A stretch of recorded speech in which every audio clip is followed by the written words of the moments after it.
To, jama'a assalamu alaikum wa rahmatullahi wa barakatuh. Barkanmu da sake saduwa da ku a daidai wannan lokacin. Kamar yadda muka saba tashar mu ta Harkar Banki TV muna kawo muku bayanai waɗanda suka shafi na banki da kuma abin da shafi dokoki na banki, mu'amala da banki da kuma haska muku ko kuma fayyace muku abubuwa da suka shafi banki ko daga CBN da sauransu. Daɗin daɗawa irin abin da shafi da za ka yi blocking ɗin account ɗinka ka kula da duk wani damfara ko wani abu makamancin sa ka kiyaye masa. To yau idan an saurara da kyau na sa 'yan kwanakin nan an shigo da wani batu ainihin wato doka na haraji ko kuma sabunta doka na haraji, wannan abin yake ta yawo, mutane da yawa ba su san me ya ƙunsa ba, ya kuma zai taɓa rayuwar mutane. To shi yasa ban ji ƙasa a gwiwa ba, yau muka ɗauko muku babban baƙonmu a wannan tasha tamu ta Harkar Banki TV domin ya yi mana bayani a taƙaice kuma ya ilmantar da mu akan menene haraji sannan kuma nau'e-nau'e na haraji. To insha Allahu kafin mu tsunduma cikin shirin zan ba wa babban baƙonmu na yau dama ya gabatar da kansa, ku san waye shi sannan kuma mu tsunduma cikin shirin. Akramukallah, bismillah. A'udhu billahi minash shaitanir rajim. Bismillahir rahmanir rahim. Jama'a masu kallon mu da sauraron mu, assalamu alaikum wa rahmatullah. Da farko ni suna Nura Abdullahi Imam, wanda yake ni mazaunan nan garin Kano ne, kuma na yi karatu na abin da ya shafi accounting, wanda na yi graduation a nan Kano State Polytechnic, wanda a yanzu haka ina aiki da wato aikin da ake cewa development work, shine CBO. Ina community development office. Ina aiki da YEDA, Youth and Environmental Development Association, a matsayin accountant.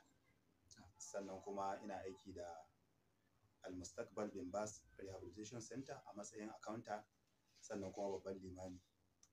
Sosai kuma abubuwan da ba a rasa ba na yau da kullum na abin da ya shafi aikin al'umma da kuma hidimta musu. To, akramukallahu, sai dai kuma ka ɓoye musu ɗayan, amma za mu faɗa. Sannan kuma babban malami ne na addini, ya ɓoye muku kansa ne, ku sani. Kuma Allah ya malam baiwa ba wai don ganin idonsa ba, ɓangaren addini da kuma ɓangaren ilimi na zamani. Alhamdulillah daidai gwargwado malam Allah ya bashi iko ya taɓa kowane ɓangare kuma daidai gwargwado. To masu kallon mu kamar yadda muke ta jin abin yana ta yawa kwanakin nan cewa shugaban ƙasar Najeriya ya sanya wa wato doka na haraji da aka sabunta ta, wanda kuma za ta fara aiki a shekara ta 2026 da za mu shiga nan. Mutane da yawa da an ce haraji suna ganin kamar ai kuɗinsu da ake ba su na albashi zai ragu ne ko kuma a'a irin abin da suke siya da siyarwa yau na kasuwa haraji zai ƙaru ne. To mutane na san abubuwa da yawa suna ta yawo a zukatan mutane. To insha Allah bari mu fara ma farko tukunnan, shin shi malam in a ce tax wato haraji, me shi abin yake ɗauka ma'anarsa da mutum zai fahimta? To a takaicen takaitawa idan aka ce haraji ana nufin a takaicen takaitawa su ne wasu kuɗi wanda gwamnati kan amsa daga hannun ɗaiɗaikun jama'a ko kuma hannun kamfanonuwa domin a samar masu da wasu ayyuka, domin a samar masu da ayyukan da zai inganta rayuwarsu. Wannan shine a takaicen takaitawa abin da ake nufi da haraji. Wato wasu 'yan kuɗaɗe ne wanda gwamnati kan karɓa daga hannun 'yan ƙasa da kuma su wato masana'antu domin a samar masu da aiki. Domin a samar masu da ayyuka. Domin a samar masu da ayyuka. Wanda ayyukan ban sani ba ko zan kawo ko ba kai mun wannan tambayar ba da irin su. Tunda an ce ayyuka, ka san misali wani zai tunanin cewa tunda shi ɗan kasuwa ne. Yawwa to bari in haɗa tambayan guda biyu da kuma manufofin yin da manufofin da samar da haraji. Manufar da ya sa aka samar da haraji shine domin shi wannan aikin da ake wa al'umma, wanda ya haɗa da samar masu da makarantu, ya haɗa da samar masu da hanyoyi, ya haɗa da samar masu da lafiya da kuma yadda za su samu zamantakewa na rayuwa. Wanda shi haraji kamar yadda muka sani babu wata ƙasar da ta ci gaba wacce ba ta yin haraji. Duk wacce ƙasa wacce ta ci gaba to tana da hanyoyin da take bi take karɓan haraji. To wannan shine a takaicen takaitawa abin da ya shafi haraji.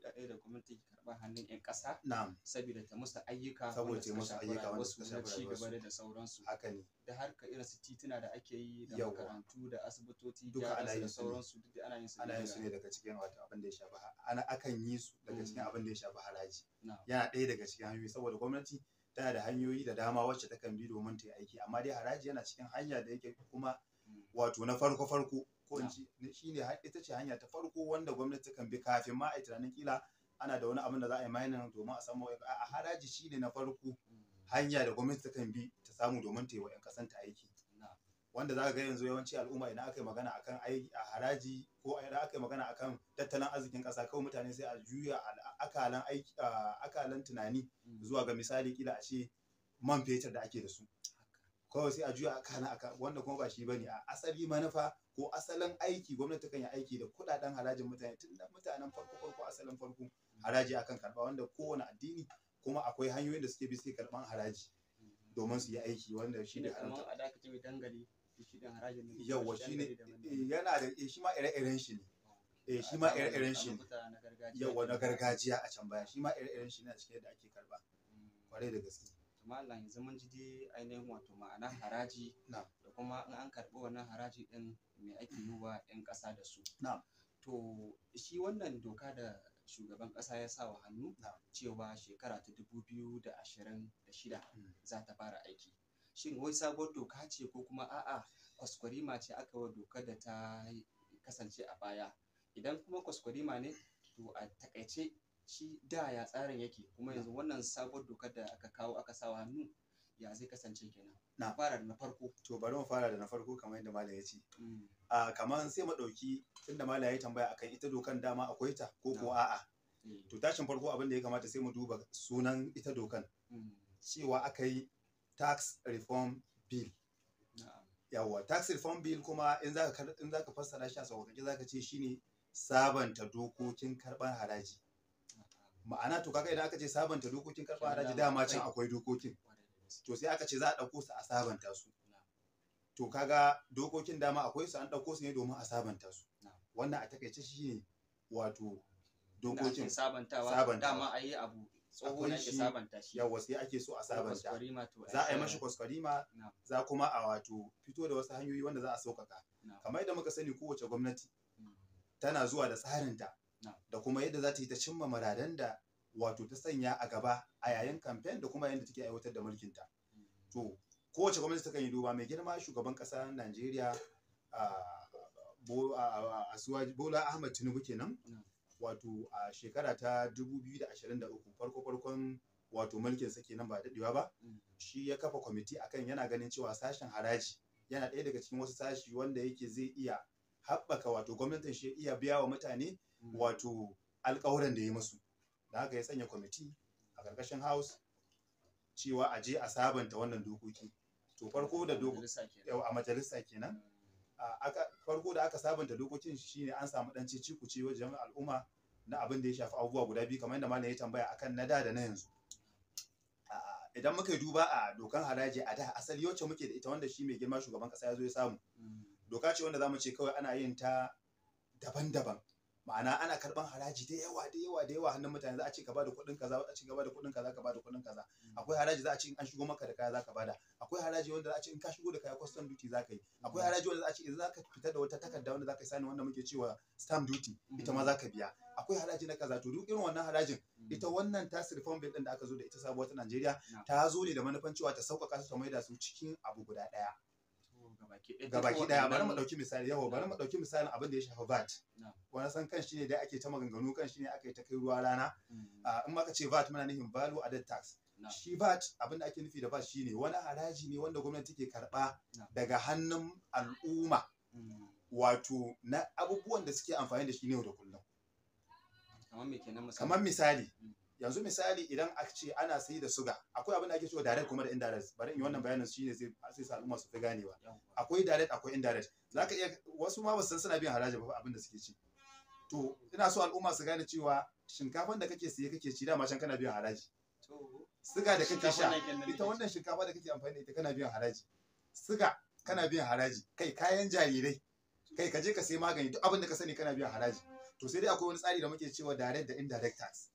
Direct tax shi ne wanda za a ce ka biya kuɗin haraji, misali kamar masu biyan pay as you earn, misali masu karɓan albashi su direct za a cire albashin su, kawai zaka ga cewa an cire misali kamar kasan wani zai iya ce albashi wani zai ce ai shi ma'aikacin gwamnati ne, wani zai ce shi kuma yana aiki ne a private wato kuma masu zaman kansu ko ya hada gaba ai ya hada ai in dai kana aiki a wannan kasar ta Najeriya, kana aiki a kamfani ne, kana aiki wa gwamnati ne, kana aiki a kai makaranta private school ma da kake koyarwa, duk sai ka biya haraji. Dama ana biyan haraji shine wato pay as you earn, shine pay as you earn. wato kana biya ne yayin da ka karba shi, wannan zaka biya ne direct.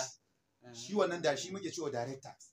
Misali shi kenan, shi direct zaka biya saboda kuɗinka ne, za a ce kuɗinka 60,000 ne kuɗinka na albashi, to amma an cire naira 13,000 an biya maka misali, ko an cire 3,000 an biya maka haraji, dan haka yanzu za a baka 57,000. Kaga cewa direct ka biya ki. To akwai kuma abin da muke cewa indirect tax, shine wanda al'umma suke mu'amala da shi ma ba san suna mu'amala da shi ba. Ka je ka sai siga, ka sai omo, ka biya tax, ka biya haraji.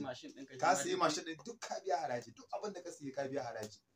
Da haka ana biyan haraji. Ta yaya kake biyan haraji? Shine da a ce baka biya haraji ba, kila misali a ce ka sai buhun siga naira 30,000, to da a ce babu haraji a ciki, kila kuɗin buhun siga 28,000 ne, 2,000 kuɗin haraji ne, ka biya inda dole ka biya ba ma ka san ka biya ba. To shine abin da ake so, shine abin da gwamnati ta zo yanzu take kokari ta sauƙaƙa mana da wannan tax reform bill din. To misali tunda kaga kaman ka ce idan aka tashi akwai tax na ke biya direct kai tsaye, shi da misali irin kai ma'aikaci ne ko a lokacin da ake biyan ka albashin ka ba zai ma zo hannunka ba, sai ka fara biyan kuɗin haraji. Ba zai zo hannunka ba, sai ka biya kuɗin haraji, amma a rubuce za a rubuta maka cewa an biya maka haraji. A rubuce za ka ga cewa ka biya haraji na kaza. To akwai direct kenan. Akwai direct. Kuma indirect irin wanda misali dan kasuwa ya je ya siyo abu kafin ya shigo da shi, misali ya biya masa haraji, dan haka zai sa ya biya haraji. Haka ne. To shi kuma kai na fahimta kenan, sai za ka biya harajin shi kuɗin da zai ɗora haraji. Kuɗin da zai ɗora sai ɗora maka kuɗin harajin. In ka zo sai ka siya ka biya haraji. Ka biya haraji kai. Wannan shi ne haka. Misali kamar malam. An muka duba nan ta bangaren abin da shafi al'umma kenan.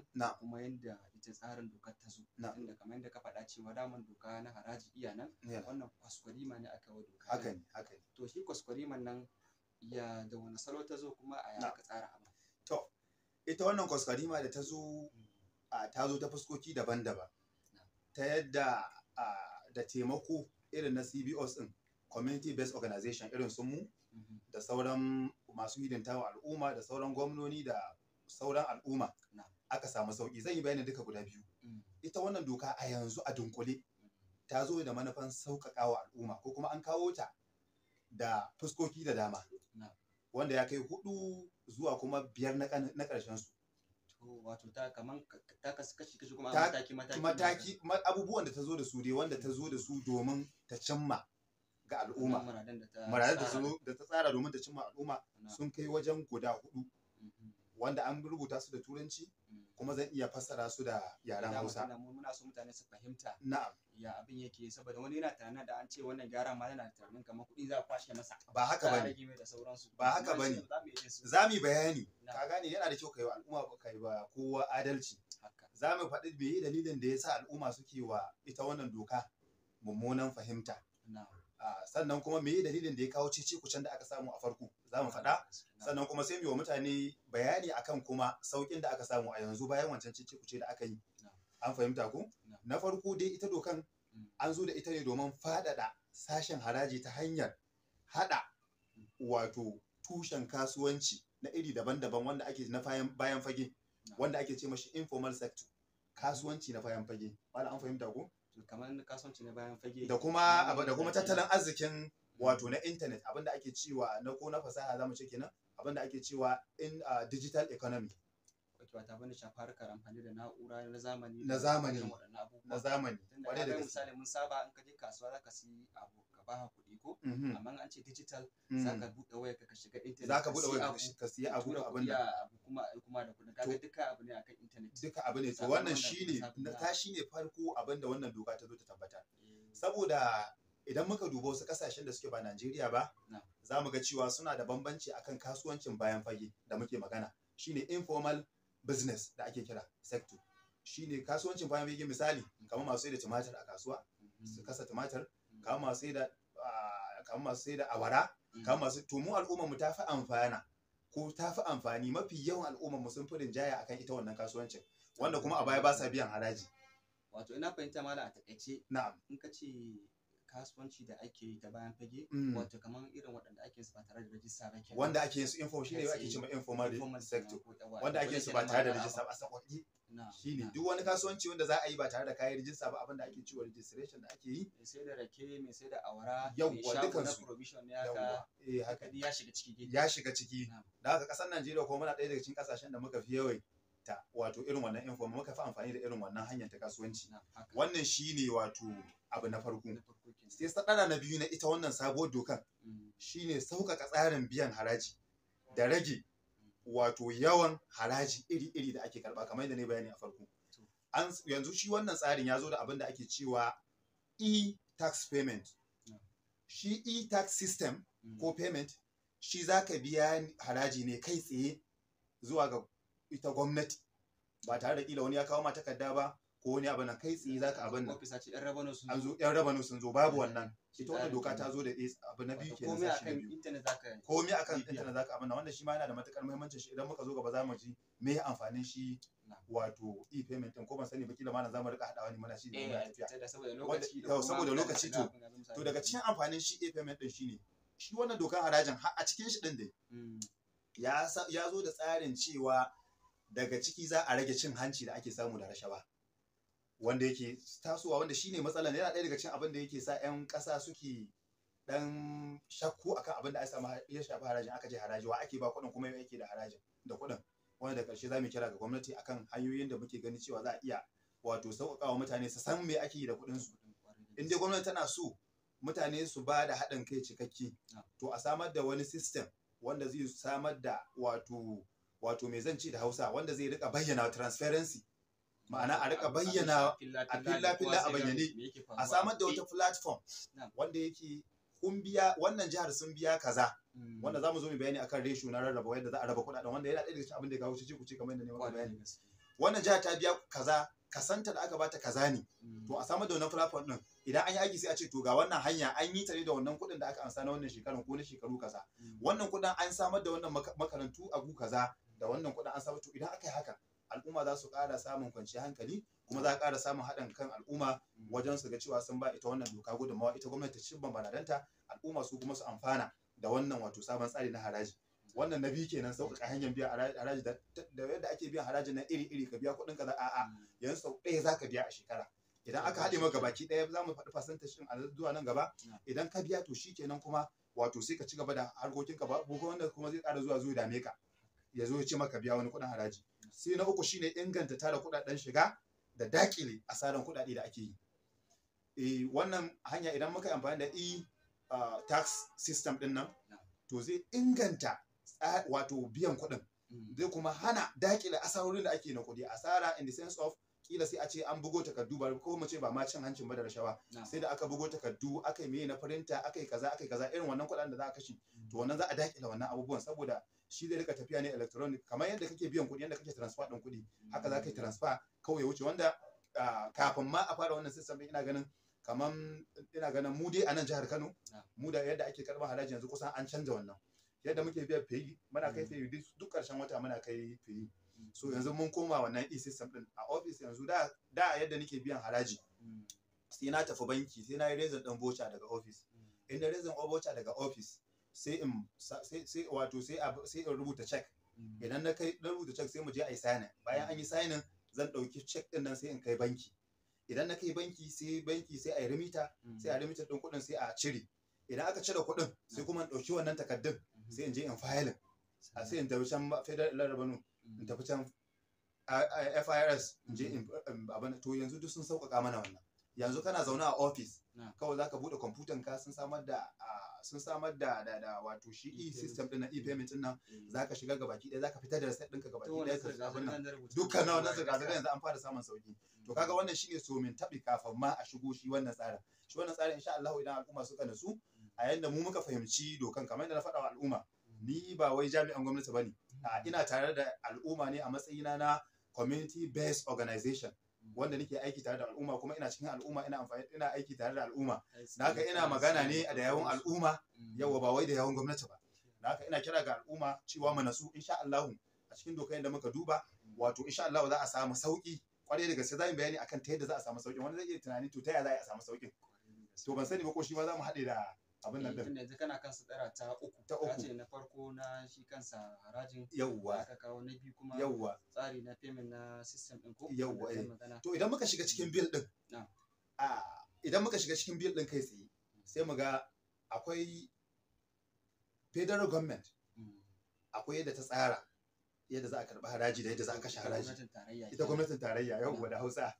Sai ita kuma wato sai su kuma Nigeria Governors Forum su ne ƙungiyar gamanyan ƙungiyar wato na Najeriya. Su kuma sai suka fitar da nasu tsarin da kuma yadda za su karɓi harajin. Ita federal government ita wato me kenan za a ce da Hausa gwamnatin tarayya yawwa. Ita yadda ta sanya sai ta ce idan aka tattara kuɗin haraji ga baki ɗaya sai ta ce yana ɗaya daga cikin abin da ya kawo cece kucan sai aka ce komi direct da indirect tax. Sai to a direct da indirect tax din nan kan manta shi harajin ya kasu kashi akwai personal income tax, akwai company income tax, wanda company income tax din nan shi kuma ya kasu shi kuma yana da yaya. Akwai abin da ake cewa small scale business, akwai medium scale business, akwai large scale business. Wato irin kama abin da shafi ƙananan masana'antu da matsakaitan sana'o'i da kuma manya-manya yawwa a matsayin kamfanunnuka. So haka suke tafiya. To kamar misali malam kayan magana akwai personal income tax na kuma company income tax. Yawwa shi nake so in dai personal da mun ce personal kusa mun shafi mutum shi karan kansa. Yawwa shi kamar ya da Hausa ba. Yawwa to shi abin da yake shine a doka farko wanda federal government ta fitar ita gwamnatin tarayya cewa kuɗin abinci sai ka biya haraji. Sai suka ce daidai da shinkafa da gero da siga da barkono da duk wani abin da zaka ɗauko sai ka mashi haraji. Kai dokan ma sai da ta yi specify ta ce kai hatta abincin jarirai shi ma abinci wanda jariri zai ci shi ma sai an biya mashi haraji. Sai zama komai da abin nan to yana ɗaya daga cikin abin da ya sa mutane suka yi wa dokan ca. To su kuma wannan governors forum Nigeria Governors Forum din nan su gamayyar kungiyar gwamnoni na tarayyar Najeriya su kuma sai suka fitar da cewa ba haka ba. Sai aka sauƙaƙa dokan sai aka ce to su personal income tax ban da shi bai ciki yanzu. A yanzu dokar da take kenan a rubuce a yanzu currently wanda aka sabunta a wannan watan da 6 da wuce. Personal income tax is exempted haka dokar ta ce babu ita a ciki. Misali kamar shi mai kallo zai ce aka ce an cire shi amma ta bangaren sa na ba zai iya ganewa cewa hakan ya abin da zai iya ganewa shine lokacin da aka fara dokan sai ga kayan masarufi sun sake sauka. Ba kamar yadda da ake tunanin cewa idan aka tunda dama ana samu ne kamar shi dan kasuwa ya ji ya shigo da kaya ko ya siyo kaya kaga ya biya haraji dan da ko da sauransu kaga zai kara ne akan kayan saboda fitar da riban sa zai fitar da riban sa kwarai da gaske. Tunda shi ma an ce an cire wannan harajin to kuma kaya za su rabu. Kayan masarufi idan aka tafi haka kayan masarufi za su rabu. To shi ne za a gane cewa shine ta yadda za a gane cewa lallai an cike wannan tax na farko kenan. Sai company income tax. Personal income tax so bari mu sake magana kuma akan masu karban haraji. Shi ma haraji yana cikin personal income tax ɗinka. Sai dokan sai ta ce duk wanda yake karban tunda mun ce annually ne za a karbi harajin ko naka duk wanda yake albashin shi a shekara 800 ne zuwa ƙasa to sai shi ma is exempted. Ma'ana an cire shi baya cikin wanda zai biya haraji. In kana nufin a shekara aka tara kuɗin. In aka tara kuɗin da kake karba wata shi ne wanda in ka tara kila duk wata za ka karɓi 60,000 da wani abu. In dai kuɗin ka bai kai naira 70,000 ba to baka cikin wanda za su biya haraji. Amma waɗanda kuma suka kai miliyan 1 zuwa sama to su wa'innan za su biya haraji. Sannan sai aka sauka harajin da farko mutum zai biya kashi 30 ne cikin 100.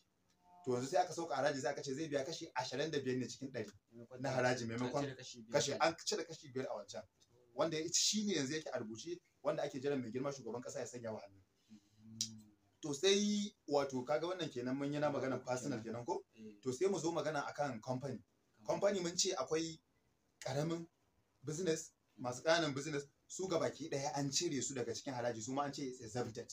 Duk wanda suke da karamin to ya danganta da wannan kuma ita hukumar tashi haraji ita za ta fitar da tattalin arzikin kamfanin da za a ce mata small shi.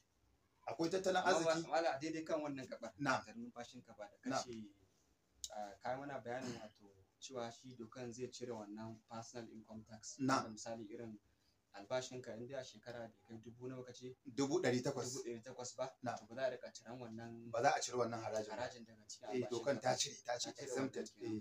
to sai kai batu kuma na company Income tax. haraji shi kace company income tax wato shi harajin shi karan kansa company yake biya kenan haraji Zuwa wanda gwamnatin kamfani yake tarayya. biyan gwamnatin tarayya. masu sauraro a daidai kan wannan gabar za mu je hutu na ɗan lokaci kuma insha Allah za mu dawo sai ku saurare mu za mu ɗora wato daga daidai kan abin da shafi bayani na company income tax inda shi ya shafi mutane kai tsaye to ku saurare mu. To masu kallon mu da sauraron mu barkan mu da dawowa daga hutu na rabin lokaci kuma za mu ɗora daga inda muka tsaya idan ba ku manta ba mun tsaya ne a daidai kan inda wato malamin wannan bayani akan personal income tax da kuma company income tax muka ce a dawa karo na biyu za mu ɗora daga kan company income tax. Malam batun company income tax Na'am. sai mu ɗora akan batun To. shi ya aka yi wannan harajin ya taɓa shi ko mutane ne za su fahimta game da wannan harajin yadda ya shafi wannan Na'am. company income To tax. shi kamfanin income tax kamar yadda muka fara bayanin shi akwai small, karami, akwai kuma matsakaici, akwai kuma babba. Wannan ya kasu to shi karami duk wanda suke da ƙanana su an ce da exempted su ba sa cikin wanda za su biya haraji. Ƙanana masana'antu irin shine kamar yadda muka bada misali wanda za su dafa masara su saida, wanda za su dafa shinkafa kasa ko awara ko kaza, wannan ƙananan duka dai ba sa cikin wanda za su biya, su an cire su a ciki. Wannan kuma zai taimaka masu sosai wajen haɓaka tattalin arzikinsu kuma da na ƙasa ma gabaki ɗaya. yanzu misali irin kamar masu ɗinki haka masu Na'am. irin kayan sha su zoɓo Yawwa su irin wannan mutum ya duka kama shago yana sai da irin kayan duka a da exempted, an cire su ba sa cikin wanda za su biya wannan sabon doka. To amma sai dai akwai wanda ake cewa medium, su ne da kuma wato da kuma large, waɗanda za su yi wanda suke tsaki da kuma manya-manya, na wanda za su iya kera motoci misali, ko wanda za su iya samar da misali a ce wanda suke da manya-manyan kamfanonuwa irin na shinkafa ko na siminti ko na wasu abubuwa dai manya-manya. Wannan a takaice kenan. Idan muka zo wajen abin da ya shafi dokar haraji ba haka muke classifying din su irin waɗannan, amma ina yi ne a yaren da mutane za su iya ganewa, idan da mutane za su fahimta. To su waɗannan wato za su iya za su biya haraji a baya suna biyan kashi 30 ne cikin 100 a shekara. To yanzu ita wannan dokar ita ce to za ta sauƙaƙa masu, za su biya kashi 25 a cikin 100 a shekara, wanda kuma ake sa rai idan har bai girma shugaban ƙasa ya sanya wa dokan hannu, ana sa rai za a fara karɓa a shekara mai zuwa, shekara ta 2026 kenan. To wannan shine abin da ya shafi kamfanonuwa, za a samu sauƙi kwarai da gaske.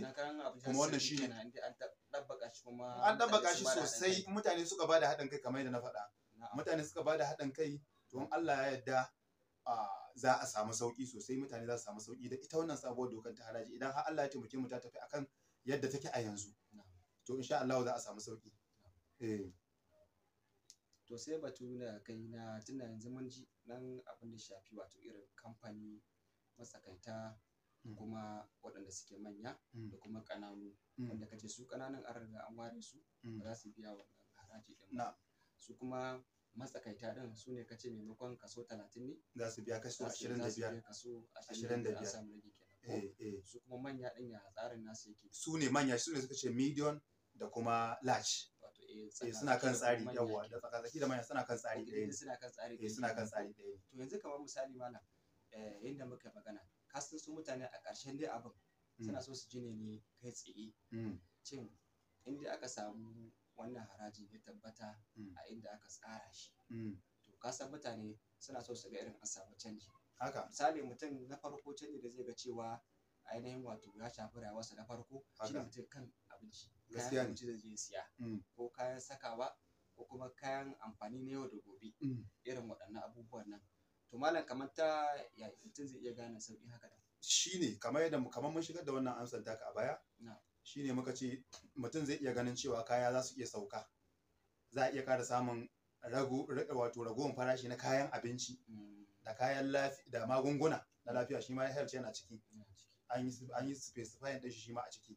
Kamar irin su wannan to mutum zai ga cewa an samu sauƙi a can ɓangaren, sannan kuma mutum zai ga cewa wato an ƙara samun yawaitan aikace-aikace.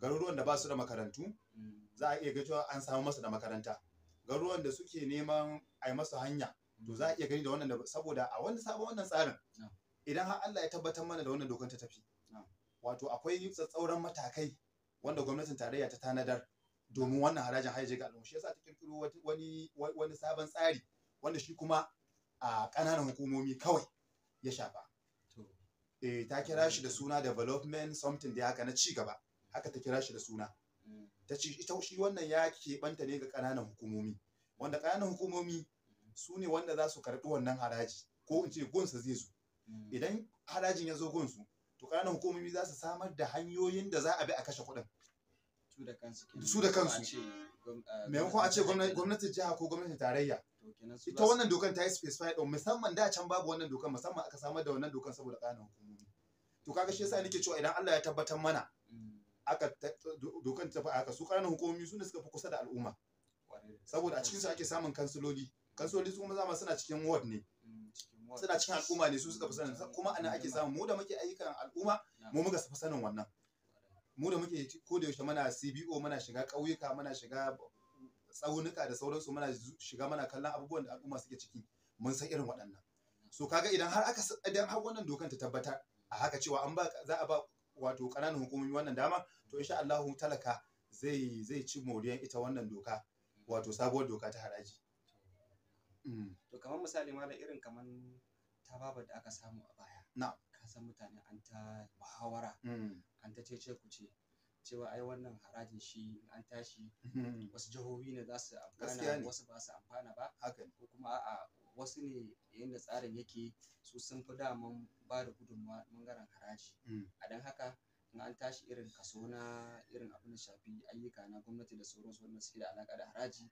kamar za su fi cin moriya wasu na ganin ma irin kamar Legas za a tara haraji da sauran yawan abubuwan shi ka san malam mutane abin su fahimci me ake nufi kai tsaye ba to wasu ma da suka ji cewa an saka wa dokar hannu bin din cewa an riga an gama zartarwa kawai lokacin ake jira ta fara aiki kenan ko to malam za a haska mutane akan abin da ake nufi kai tsaye na farko kai tsaye dalilin da yasa na fara wannan bayanin amma na fara wannan jawabin farko ban kai karshe ba dalilin da yasa aka samu wannan cece kuce din na dokan haraji yana da manasaba ne da sharing ratio da nace zan yi magana akai yadda za a rarraba ita dokan yadda dokan ta ce a raba ita harajin federal government ga abin da ta ce akan dokan ita federal government ta ce za a yi raban kamar haka ta ce farko idan aka samu kuɗin aka tara kuɗin kashi 10 ta ce za a bata kaso 10 10% kenan na abin da aka samu aka tattara a shekara 10% federal government ta ce ita za a ba sai ta ce sai a ɗauki 55% ita 55% ɗin kashi 55 kenan sai a bai wa jihohi a cikin kuɗin kaga kasu zai rage saura kashi 35 kenan ko sai ce to kashi 35 sai a ba ƙananan hukumomi to abin da ya kawo cece kucin sai aka ce to a cikin rabon sai aka zo da magana abin da ake cewa equity and efficiency ma'ana equity shine a raba daidai ba tare da fifiko ba daidaito efficiency sai aka ce shi kuma za a raba ne ga waɗanda suke daga jihohin da suke more productive kenan ko jihohin da suka fi kawo harajin su za a fi ba wannan to kaji da aka kawo wannan sai aka ce sai dokan sai ta ce to idan aka ɗauki wannan 55% wanda za a raba ga su ƙananan ga su jihohi yawa ta ce idan aka ɗauka to za a duba jihar da ta fi kowace jihohin da suka fi kowace jiha kawo shigo da kuɗaɗen harajin wanda ka kai tsaye mutane za su yi referring to cewa jihar Legas kenan wanda jihohin aka haɗa su guda 3 aka ce akwai jihar Legas akwai Abuja akwai kuma Cross River sai suka ce wannan jihohi guda 3 su ne wanda za a fara ba kasan to wannan gaskiya yana ɗaya daga cikin abin da ya kawo ce ku ce to yanzu ban tsara numfashin ka ba ka san yanzu misali ka ce kamar yadda tsarin yake shine jihohin da suka fi ba da ainihin wato kuɗin shiga to misali shi ka san jihohi din ta yaya ake misali za a ce jiha suna samun kuɗaɗen shiga kuma su ba da gudunmuwa su ɓangaren haraji abin da ake nufi da kuɗin shine jihohin da aka fi tafi yawan misali kamar a ce kasuwanci idan muka ɗauki jihar Lagos ita ce ta ɗaya a Najeriya ta fi kowane ta nan ake shigowa da duk wasu kayayyaki shi yasa kawai ake magana akan jihar Lagos nan ake karɓan haraji sosai idan muka ɗauki abin nan ita Abuja Na'am. a nan baki suke shigowa duk wanda za su zo wanda suke neman international relationship da sauransu suna shigowa da kuɗaɗen haraji da dama wannan ana tattarawa in muka ɗauki cross river wanda suke shigowa irin tattalin abin da ya shafi mai crude oil da sauran abubuwa ana kasuwanci shi ana fitar da kuɗaɗe sosai to sai aka share mutane sai aka yi shakulatin bangaro da al'umman da suke da yawa wanda idan muka ɗauka ba wai san kai ba jihar Kano ita ce jihar da tafi kowace jihohi wato jiha yawan al'umma wanda to ita jiha kamar irin jihar Kano daga nan sai ita jihar Lagos ita ce ta zo ta biyu daga nan sai jihar da ta zo ta uku a yawan al'umma akwai jihar Kaduna daga nan sai jihar Katsina zuwa dai zuwa ƙasa to jihohi idan aka cire jihar Lagos muna sa rai abinda muke sa rai shine wannan doka kamar yadda aka ce ta zo ne domin ta tabbatar da adalci da gaskiya da kuma wato adalci mai ɗaurewa wannan shine abin da doka ta zo ana sa rai wannan dokan za ta ci gaba da aiki daga nan har wasu gwamnatoci da za su zo saboda ci gaba da muke sa rai za mu iya gani idan har Allah ya tabbatar mana da wato ita wannan doka kuma an bi ta yadda aka tsara ta wannan shine kiran da zan yi ga al'umma ubangiji Allah ya tabbatar mana kuma mu ci gaba da addu'a mu ci gaba da addu'a duka da musulmi da kiristan duka kowa mu yana da wuraren da yake zuwa yake addu'a to duk abin da ya zo mu rika addu'a wani zubin ce shirkucin da muke yi ma bai haifar mana da mai ido karshe sai ya zama cewa kai dai baka isa ka hana a yi ba don ka ce kucin sai dai ka ta mangaru da baya kuma da karshe kila ka taba mutuncin wani ko wasu abin da ya shafi abu to shi yasa ake son mu da addu'a duk abin da ya zo mana abu kaza ya zo to masu ilimin mu wanda suka sani su yi duba akai sai su yi magana to abin da ya zo kuma sai kai addu'a ubangiji Allah ya tabbatar maka da alkhairi akwai abin da su psychologists suke cewa abin nan power of mind shine karfin zuciya za a ce kenan ko mamaya suka ce idan aka sa zuciyarka akan cewa abu kaza zai samar da sauki to Allah da sai abin ya samar da sauki kai har sukan ce ma a theory din su wai idan ka ce ni ina so zan zama gwamna na jihar Kano to in Allah ya yarda ka sa zuciyarka zan zama gwamna to zai yi wahala kaga kafin ka gama rayuwarka baka zama gwamna shi suka ce power of mind so mu rika sanya irin wannan kyakkyawan fatan ko Bahaushe ya ce fata ta nagari lamiri cewa wannan doka da ta zo ta haraji in Allah da za ta zama mana alkhairi kuma sai ga ta zama mana alkhairi wannan shine kiran da zan yi ga al'umma gabaki daya ubangiji Allah ya ƙara tabbatar mana da zaman lafiya ubangiji Allah ya ƙara zaunar da ƙasan mu lafiya wanda ba su da zaman lafiya ubangiji Allah ya kawo musu zaman lafiya wanda suke zaman lafiya ubangiji Allah ya ƙaro mana arziki mai daurewa to wannan shine abin da zan abin nan to malam kamar yadda ka faɗa cewa wannan power of mind din malam ko kamar da ka gwamnati ne mutum tun daga to alhamdulillah masu kallon mu da sauraron mu da wannan ne muka kawo ƙarshen wannan tattaunawa tamu ainihin wato na abin da shafi sabuwar doka da aka yi wa kwaskwarima ta haraji wanda shugaban ƙasa ya sanya wa hannu cewa za ta fara aiki a shekara ta 2026 mai kama wannan mun ji yadda malami mana bayanin ma'anar ita kanta dokar kuma abubuwan da zai shafi rayuwar mutane sannan kuma abin da mutane za sa rai daga dokar in har ta tabbata sannan kuma ya ƙara ba da bayanin cewa shi wannan bidiyo da muka yi mun yi shi ne saboda mu haska mutane abin da dokar ta kunsa kuma kamar yadda ba mu shawarar cewa idan an kawo abu faɗa da shi ba shi ne farko ba a fara fahimtar abin tukunna tunda akwai masana idan ana ganin akwai kuskure ko gyare-gyare to sai mutane a hanyar da ta dace domin a isar da shi zuwa gwamnati sannan kuma wannan shine insha Allah bidiyo da zamu yi na ƙarshe in Allah da mun samu dama malam ya samu dama ya ƙara ba mu lokacinsa to insha Allah za mu zo mu ɗora kuma na sa akwai tambayoyi suna nan suna jira a nan comment section za ku iya sa tambayoyin a comment section insha Allah malam zai amsa muku so Harkar Banki TV muna godiya da kasancewa da kuke da mu idan wannan shine karan farko da ka samu tashar mu ka kokari ka yi follow saboda zaka rika samun bayanai wanda zai taimaka maka ka fahimci hakikanin abubuwa da suka shafi banki sannan kuma irin abubuwan da shafi dokoki da tsare-tsare na gwamnati wanda suke da alaka da banki da kuma suke shafar rayuwar mutane kai tsaye to zaka samu sannan kuma ka yi like kuma a yi sharing saboda sauran mutane su ma su gani su amfana mun gode a huta lafiya malam assalamu alaikum muna godiya tashi lafiya